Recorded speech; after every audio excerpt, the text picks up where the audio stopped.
Hello everybody. In today's video I'm going to show you how to see old Snapchat chats and go to the chats and you can open one of the chat and you can find the saved chats in the conversation.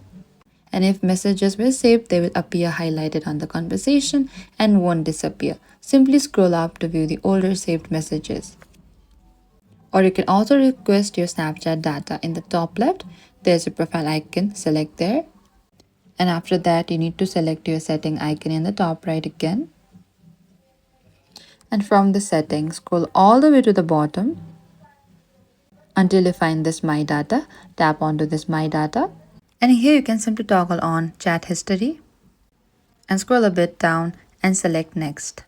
And here you can also select last year, 2 years or all the time, as I'm going to select to this last month and select Submit in the bottom.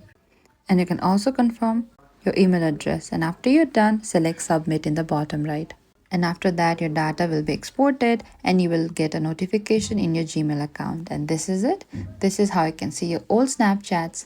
Thank you for watching this video. I hope I could help you.